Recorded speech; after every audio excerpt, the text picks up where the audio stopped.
नमस्कार दोस्तों, आप सभी का स्वागत है हमारे YouTube चैनल विनम स्टडी क्लासेस में। दोस्तों, आज हम लोग पॉलिटी यानी संविधान के कुछ विशेष क्वेश्चंस का हम लोग प्रयास करेंगे और देखेंगे कि उनके आंसर क्या हैं, क्योंकि ये जो क्वेश्चन है पॉलिटी से रिलेटेड क्वेश्चन, वो हर एक एग्जाम के पॉइंट ऑफ व्यू से सारे इंपॉर्टेंट हैं। इसलिए दोस्तों इनको ध्यान से देखिएगा और सभी क्वेश्चन को नोट डाउन कर लीजिएगा। और दोस्तों, आपको जो क्वेश्चन का आंसर आ रहा हो उसका आंसर जरूर कमेंट करिएगा। आप लोग देखते हैं कि आज हमारे पास टोटल 25 क्वेश्चंस की सीरीज है और आप लोगों को साथ में कमेंट करते जाना है कि कौन सा आंसर, किस क्वेश्चन का कौन सा आंसर होगा। देखते हैं क्वेश्चन आपके कितने सारे क्वेश्चन सही होते हैं।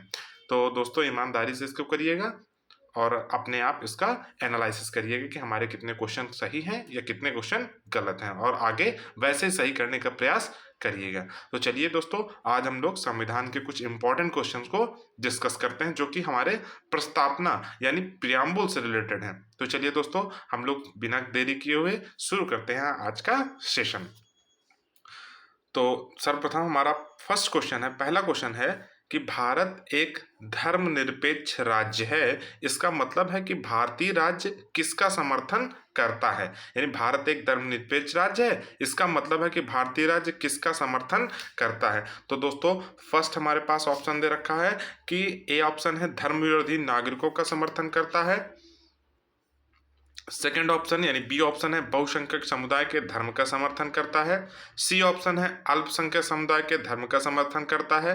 डी ऑप्शन है किसी धर्म का समर्थन नहीं करता है। तो दोस्तों, आपको कमेंट करके आंसर बताते जाना है।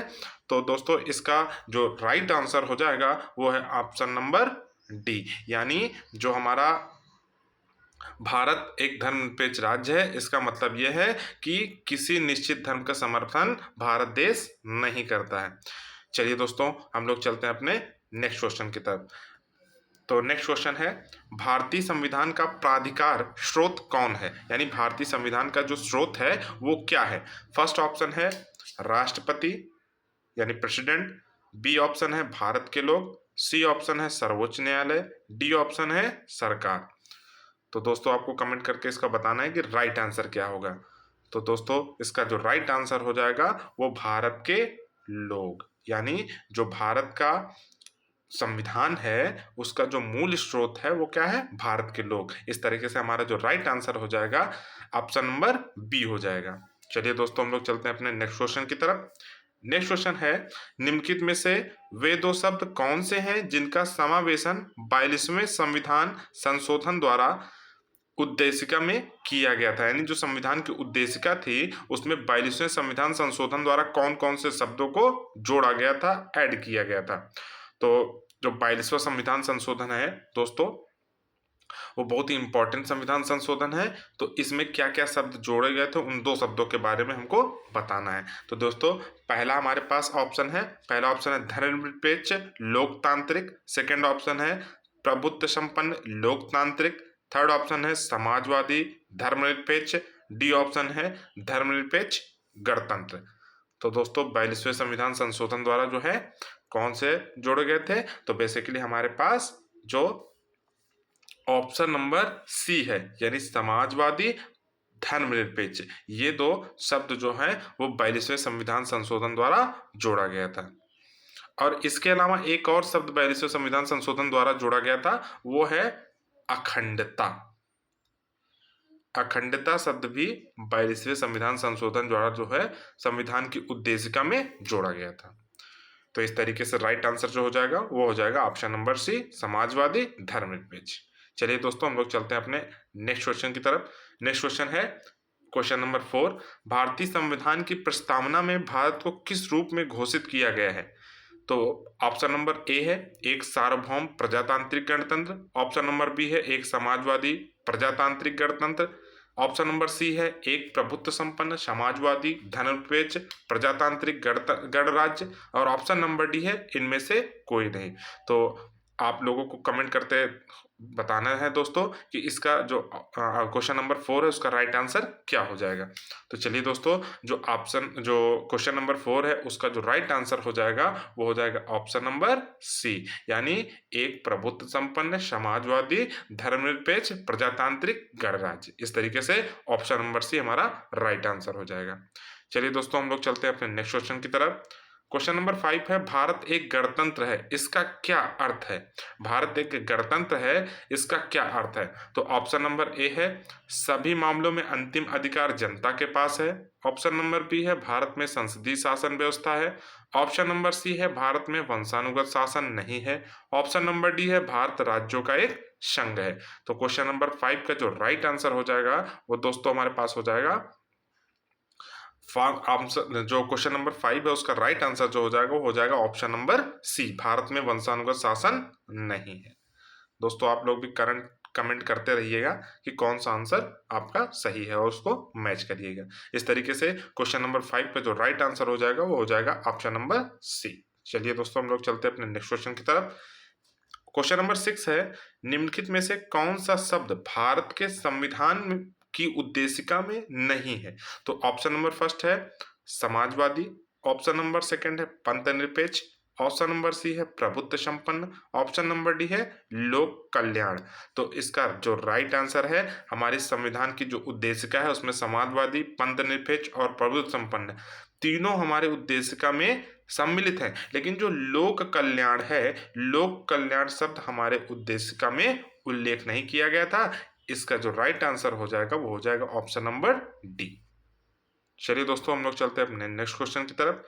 नेक्स्ट क्वेश्चन है, कल्याणकारी राज्य का क्या उद्देश्य है? तो कल्याणकारी राज्य का क्या उद्देश्य है ये आपको बताना है। तो ऑप्शन नंबर हमारे पास देखते हैं। ऑप्शन नंबर ए है अधिकतम संख्या का अधिकतम कल्याण सुनिश्चित करना।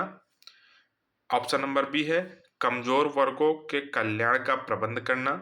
ऑप्शन नंबर सी है सभी नागरिकों को स्वास्थ्य सुविधाएं प्रदान करना।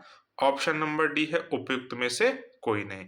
तो जो इसका राइट आंसर हो जाएगा क्वेश्चन नंबर 7 का राइट आंसर वो हो जाएगा option number B.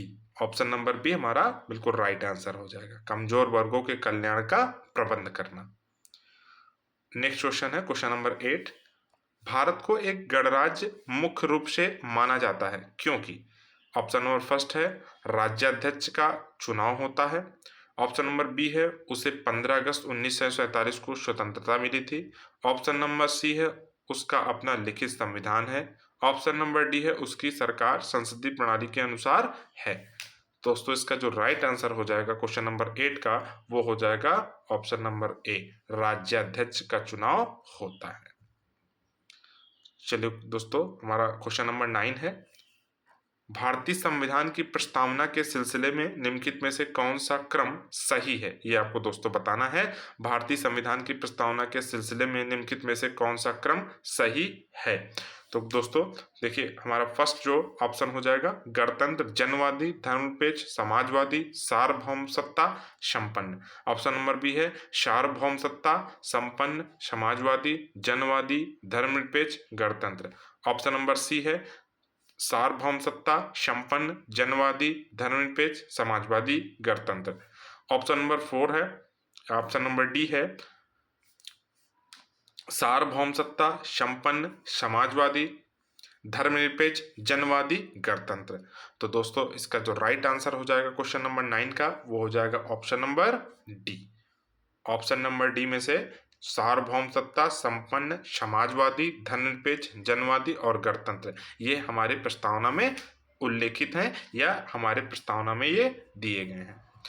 Question number 10 की तरफ हम लोग चलेंगे। क्वेश्चन नंबर 10 है, भारत में लौकिक सार्वभौमिकता क्या है? क्योंकि संविधान की प्रस्तावना प्रारंभ होती है।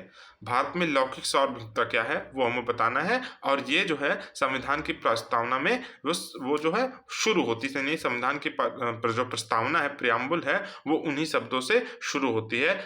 हमारा क्वेश्चन नंबर 10 बताना है। तो सबसे पहला ऑप्शन हमारे पास हम भारत के लोक शब्द से। ऑप्शन नंबर बी है जनता के जनतंत्र शब्दों से। ऑप्शन नंबर सी है जनता के लोकतंत्र शब्दों से। ऑप्शन नंबर डी है प्रजातंत्री शब्दों से। तो जो इसका राइट आंसर हो जाएगा दोस्तों क्वेश्चन नंबर 10 का, वो राइट आंसर हो जाएगा ऑप्शन ए, यानी हम भारत के लोक शब्द। यानी जो हम भारत के लोक शब्द हैं उसी से हमारी प्रस्तावना का जो शुरुआत है, वही हमारी प्रस्तावना का शुरुआत है हम भारत के लोक शब्दों से। इसका मतलब ये हुआ कि जो भारत की जनता है वही सर्वोपरि है और वही सबसे प्रमुख है। चलिए दोस्तों हम लोग चलते हैं अपने नेक्स्ट क्वेश्चन की तरफ, जो है क्वेश्चन नंबर 11। संविधान के अंतर्गत भारतीय लोकतंत्र के आदर्शों को हम कहाँ देख सकते हैं? यानी जो संविधान है, संविधान में कुछ भारतीय लोकतंत्र के आदर्श हैं, कुछ मूल्य हैं, उन आदर्श बातों को हम कहाँ पर देख सकते हैं? तो ऑप्शन नंबर 1 है भाग 1, ऑप्शन नंबर बी है प्रस्तावना, ऑप्शन नंबर सी है भाग 3, ऑप्शन नंबर 4 या ऑप्शन नंबर डी है भाग 4। तो इसका जो राइट आंसर हो जाएगा दोस्तों वो हो जाएगा 11 का बी, यानी प्रस्तावना में जो है हम आदर्शों को ही देख सकते हैं। चलिए दोस्तों क्वेश्चन नंबर 12 है। क्वेश्चन नंबर 12 क्या कहता है? भारतीय संविधान की प्रस्तावना में जिन आदर्शों एवं उद्देश्यों की रूपरेखा दी गई है उनकी आगे व्याख्या की गई है। यानी उनकी आगे व्याख्या कहाँ पर की गई है ये हमको दोस्तों बताना है। तो जो ऑप्शन नंबर ए है मूल अधिकारों के अध्याय में, ऑप्शन नंबर बी है राज्य के नीति निर्देशक सिद्धांतों के अध्ययन में, ऑप्शन नंबर सी है मूल अधिकार राज्य नीति निर्देशक सिद्धांतों एवं मूल कर्तव्यों में, ऑप्शन नंबर डी है संविधान के पाठ में कहीं नहीं। तो दोस्तों जो इसका राइट आंसर हो जाएगा वो हो जाएगा हमारा option number C. Option number C हमारा राइट आंसर हो जाएगा, यानी मूल अधिकार राज्य नीति निर्देशक सिद्धांतों एवं मूल कर्तव्यों में ये व्याख्या की गई है। दोस्तों अगर आपको ये सेशन अच्छा लग रहा हो, क्वेश्चन आपके पॉइंट ऑफ जो एग्ज़ाम के पॉइंट ऑफ व्यू से इम्पॉर्टेंट है, अगर ये सेशन आपको अच्छा लग रहा हो तो दोस्तों चैनल को लाइक करें, सब्सक्राइब करें और इसको शेयर करें, ज़्यादा से ज़्यादा अपने दोस्तों को शेयर करें। चलिए दोस्तों क्वेश्चन नंबर 13 है भारतीय संविधान को संविधान सभा द्वारा कब अंगीकृत किया गया था, यानी कब स्वीकार किया गया था, ये हमको बताना है। तो ए ऑप्शन है 26 नवंबर 1949 को, बी ऑप्शन है 15 अगस्त 1949 को, सी ऑप्शन है 2 अक्टूबर 1949 को, डी ऑप्शन है 15 नवंबर 1949 को। तो जो दोस्तों इसका जो राइट आंसर हो जाएगा क्वेश्चन नंबर 13 का वो है 26 नवंबर 1949 को। यानी जो संविधान सभा द्वारा संविधान को जो अंगीकृत किया गया था वो 26 नवंबर 1949 को किया गया था। और 26 नवंबर यानी 26 नवंबर को ही जो भारत में विधि दिवस भी मनाया जाता है। विधि दिवस जो है वो 26 जनवरी को मनाया जाता है, क्योंकि इस दिन हमारा संविधान जो है वो स्वीकार किया गया था। चलिए दोस्तों हम लोग चलते हैं क्वेश्चन नंबर 14 की तरफ। यानी क्वेश्चन नंबर जो 14 है वो क्या कहता है कि भारत का संविधान पूर्ण रूप से कब तैयार हुआ था। यानी हमको ये बताना है कि भारत का संविधान जो है वो पूर्ण रूप से कब बनकर के तैयार हुआ था। तो ऑप्शन नंबर ए है 26 जनवरी 1950, ऑप्शन नंबर बी है 26 नवंबर 1949, ऑप्शन नंबर सी है 11 फरवरी 1948 और आंसर नंबर डी है ऑप्शन नंबर डी है इनमें से कोई नहीं। तो दोस्तों इसका जो राइट आंसर हो जाएगा वो हो जाएगा ऑप्शन नंबर बी, यानी 26 नवंबर 1949 को हमारा संविधान बनकर के तैयार हो गया था। चलिए दोस्तों हम लोग चलते हैं अपने नेक्स्ट क्वेश्चन की तरफ। नेक्स्ट क्वेश्चन नंबर 15 है। क्वेश्चन नंबर 15 कह रहा है कि भारतीय संविधान कब अंगीकृत किया गया था, यानी कब स्वीकार किया गया था। तो ये क्वेश्चन दोस्तों इसका रिपीट हो गया है। तो इसका जो राइट आंसर आप लोगों सभी को पता होगा दोस्तों, इसको कमेंट करिएगा। जो इसका राइट आंसर हो जाएगा वो हो जाएगा ऑप्शन नंबर सी 26 नवंबर 1949। चलिए दोस्तों हम लोग चलते हैं अपने क्वेश्चन नंबर 16 की तरफ। निम्नलिखित में से किस स्थिति को भारतीय संविधान लागू किया गया था, यानी हमारा भारतीय संविधान कब लागू किया गया था ये आपको बताना है। तो ऑप्शन नंबर ए है 26 जनवरी 1950 को, ऑप्शन नंबर बी है 26 जनवरी 1949 को, ऑप्शन नंबर सी है 26 नवंबर 1949 को, ऑप्शन नंबर डी है 31 दिसंबर 1949 को। तो दोस्तों जो इसका राइट आंसर हो जाएगा वो हो जाएगा ऑप्शन नंबर ए यानी 26 जनवरी 1950 को हमारा संविधान जो है वो लागू हुआ था। यानी हमारा संविधान जो है 26 जनवरी 1950 को लागू हुआ था। चलिए दोस्तों, हम लोग चलते हैं अपने नेक्स्ट क्वेश्चन की तरफ। क्वेश्चन नंबर 17 है। क्वेश्चन नंबर 17 में कहा गया किस वर्ष भारत एक प्रभुत्व संपन्न प्रजातांत्रिक गणराज्य बना। यानी किस वर्ष जो है भारत प्रभुत्व संपन्न समाजवादी प्रजातांत्रिक गणराज्य बना था। तो दोस्तों ऑप्शन नंबर देखेंगे। ऑप्शन हमारे पास जो फर्स्ट दिया गया 1947 में, ऑप्शन नंबर बी 1951 में, ऑप्शन नंबर सी 1935 में, ऑप्शन नंबर डी 1950 में। तो दोस्तों आप लोग भी कमेंट करते रहिएगा और आंसर बताते रहिएगा। तो दोस्तों इसका जो राइट आंसर हो जाएगा वो हो जाएगा ऑप्शन नंबर डी, यानी 1950 में हमारा जो भारत देश है वो प्रभुत्व संपन्न समाजवादी प्रजातांत्रिक गणराज्य बन गया था। चलिए दोस्तों, हमारा जो नेक्स्ट क्वेश्चन है, नेक्स्ट क्वेश्चन क्या कहता है कि नेक्स्ट क्वेश्चन हमारा क्वेश्चन नंबर 18 है। संविधान के उद्देशिका यानी प्रस्तावना का संशोधन कितनी बार किया गया है।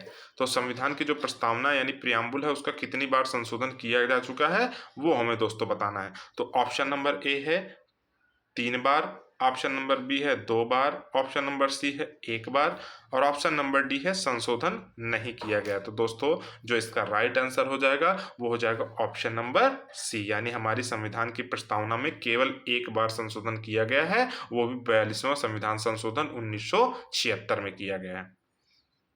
चलिए दोस्तों हम लोग चलते हैं अपने नेक्स्ट क्वेश्चन की तरफ। नेक्स्ट क्वेश्चन क्या कहता है, क्वेश्चन नंबर 19 है। संविधान की प्रस्तावना सभी भारतीय नागरिकों को निम्न में से कौन सा एक उपलब्ध कराने के लिए वायदा नहीं करती है। यानी कौन से ऐसी चीजें हैं जो भारतीय नागरिकों को संविधान द्वारा प्रदान नहीं की गई हैं, उसके बारे में हमको दोस्तों बताना है। तो ऑप्शन नंबर ए है सामाजिक न्याय, ऑप्शन बी है राजनीतिक न्याय, ऑप्शन नंबर सी है विचार की स्वतंत्रता, ऑप्शन नंबर डी है पूजा की समानता।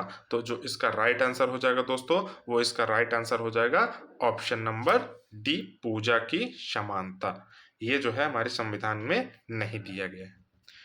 चलिए दोस्तों हम लोग चलते हैं अपने नेक्स्ट क्वेश्चन की तरफ। नेक्स्ट क्वेश्चन क्या कहता है, क्वेश्चन नंबर 20 है और क्वेश्चन नंबर 20 कहता है 26 नवंबर 1949 को अंगीकृत, यानी हमारा जो संविधान है वो 26 नवंबर 1949 को अंगीकृत किया गया था। भारतीय संविधान की प्रस्तावना में शब्द किसमें सम्मिलित नहीं थे। तो ये हमको बताना कौन कौन से इसमें सम्मिलित जो है शब्द नहीं थे। तो जो फर्स्ट ऑप्शन है समाजवादी, सेकंड ऑप्शन है पंथनिरपेक्ष, थर्ड ऑप्शन है अखंडता, फोर्थ ऑप्शन है गणराज्य। तो निम्न कूट से हमको ये बताना है कि इसमें कौन कौन से ऑप्शन जो है सही हैं। जो फर्स्ट ऑप्शन है उसमें दिया गया 1, 2 और 3 यानी समाजवादी, पंथनिरपेक्ष, अखंडता, ये तीनों। बी ऑप्शन है 2, 3 और 4 यानी पंथनिरपेक्ष, अखंडता और गणराज्य। सी ऑप्शन है 1, 2 और 4 यानी समाजवादी, पंथनिरपेक्ष और गणराज्य। डी ऑप्शन है ऑप्शन नंबर डी क्या कहता है 3 और 4 यानी अखंडता और गणराज्य। तो दोस्तों जो इसका राइट आंसर हो जाएगा वो हो जाएगा ऑप्शन नंबर ए, 1, 2 और 3 यानी समाजवादी, पंथनिरपेक्ष और अखंडता ये सम्मिलित नहीं थे। इनको 42वें संविधान संशोधन 1976 द्वारा हमारे संविधान की प्रस्तावना में जोड़ा गया था। चलिए दोस्तों हम लोग चलते हैं अपने नेक्स्ट क्वेश्चन की तरफ। क्वेश्चन नंबर 21 है। भारतीय संविधान की उद्देशिका में परिवर्तन किस संशोधन अधिनियम में किए गए थे। इंपॉर्टेंट क्वेश्चन है दोस्तों। भारतीय संविधान की उद्देशिका में परिवर्तन किस संशोधन अधिनियम में किए गए थे। तो इसके जो ऑप्शन है, ऑप्शन नंबर है 38वां संविधान संशोधन अधिनियम 1975, ऑप्शन नंबर बी है 40वां संविधान संशोधन 1976, ऑप्शन नंबर सी है 42वां संविधान संशोधन अधिनियम 1976, ऑप्शन नंबर डी है 44वां संविधान संशोधन अधिनियम 1979। तो दोस्तों जो इसका राइट आंसर हो जाएगा वो हो जाएगा ऑप्शन नंबर सी, 42वां संविधान संशोधन अधिनियम 1976। नेक्स्ट क्वेश्चन की तरफ दोस्तों हम लोग चलते हैं। क्वेश्चन नंबर 21 है। भारत की संप्रभुता, एकता और अखंडता को सुनिश्चित तथा संरक्षित करने का भाव किसमें निहित है। तो दोस्तों इसका जो क्वेश्चन नंबर 22 है उसका फर्स्ट ऑप्शन है प्रस्तावना में यानी प्रियम्बुल में, ऑप्शन नंबर बी है राज्य के नीति निर्देशक सिद्धांतों में, ऑप्शन नंबर सी है मौलिक कर्तव्यों में, ऑप्शन नंबर डी है आपका मौलिक अधिकारों में। तो दोस्तों क्वेश्चन नंबर 22 का जो राइट आंसर हो जाएगा वो हो जाएगा ऑप्शन नंबर ए, यानी प्रस्तावना में ही इसको सुनिश्चित किया गया है। नेक्स्ट क्वेश्चन है दोस्तों हमारा क्वेश्चन नंबर 23, भारत के संविधान की प्रस्तावना में समाजवादी और धर्मनिरपेक्ष शब्दों को किस संशोधन द्वारा जोड़ा गया। अभी दोस्तों हमने इसकी चर्चा पहले ही कर लिया है, तो जो समाजवादी और धर्मनिरपेक्ष शब्द है वो किस संविधान संशोधन द्वारा जोड़ा गया है उसको हमें बताना है। ऑप्शन नंबर है 41वां, ऑप्शन नंबर बी है 42वां, ऑप्शन नंबर सी है 43वां, ऑप्शन नंबर डी है 44वां। तो दोस्तों इसका जो राइट आंसर हो जाएगा वो हो जाएगा ऑप्शन नंबर बी, यानी 42वां संविधान संशोधन। चलिए दोस्तों हमारा जो नेक्स्ट क्वेश्चन है, भारत के संविधान की प्रस्तावना में प्रयुक्त स्वतंत्रता, समानता एवं बंधुत्व शब्द किस क्रांति से प्रेरित हैं। बहुत ही इंपॉर्टेंट क्वेश्चन है दोस्तों, यानी जो संविधान की प्रस्तावना में प्रयुक्त स्वतंत्रता, समानता एवं बंधुत्व शब्द किस क्रांति से प्रेरित हैं। तो ऑप्शन नंबर ए है रूस की क्रांति से, ऑप्शन नंबर बी है अमेरिकी स्वतंत्रता संग्राम से, ऑप्शन नंबर सी है फ्रांस की क्रांति से, ऑप्शन नंबर डी है चीन की क्रांति से। तो दोस्तों इसका राइट आंसर जो हो जाएगा वो हो जाएगा ऑप्शन नंबर सी, फ्रांस की क्रांति से। चलिए दोस्तों हम लोग चलते हैं अपने नेक्स्ट क्वेश्चन की तरफ। और नेक्स्ट क्वेश्चन का दोस्तों आपको जो हमारा लास्ट क्वेश्चन है, क्वेश्चन नंबर 25, इसका आंसर आपको कमेंट करके बताना है। यानी ये क्वेश्चन जो है वो आपके प्रैक्टिस के लिए, अभ्यास के लिए हम दे रहे हैं, और इसका आंसर आपको कमेंट बॉक्स में दोस्तों बताना है। तो दोस्तों हमारा आज का लास्ट अभ्यास क्वेश्चन है। अभ्यास क्वेश्चन क्या कहता है कि भारत के संविधान की प्रस्तावना में कितने प्रकार का न्याय, स्वतंत्रता, समानता एवं भ्रातृत्व का सही क्रम में उल्लेख किया गया है। तो ऑप्शन नंबर ए है 3, 5, 2, 1, 1, 3, 5, 2, ऑप्शन नंबर सी है 2, 5, 3, 1, ऑप्शन नंबर डी है 5, 2, 1, 3। दोस्तों इसका जो आंसर है वो आपको कमेंट करके बताना है। देखते हैं कितने लोग इसका आंसर सही दे पाते हैं। चलिए दोस्तों आज का ये सेशन यहीं पर ख़त्म होता है। उम्मीद करता हूँ आपको ये क्वेश्चन की श्रृंखला अच्छी लगी होगी। अगर दोस्तों आपको ये श्रृंखला अच्छी लगी होगी तो आप अपना सुझाव हमें ज़रूर दें, और चैनल को ज़्यादा से ज़्यादा सब्सक्राइब करें, शेयर करें, और अपने जो है दोस्तों को भी इसको शेयर करें। और दोस्तों जो भी कुछ आपके सुझाव हैं उसको भी हमसे ज़रूर बताएं। इस क्वेश्चन का आंसर ज़रूर दीजिएगा। चलिए दोस्तों आज के लिए बस इतना ही। जय हिंद, जय भारत।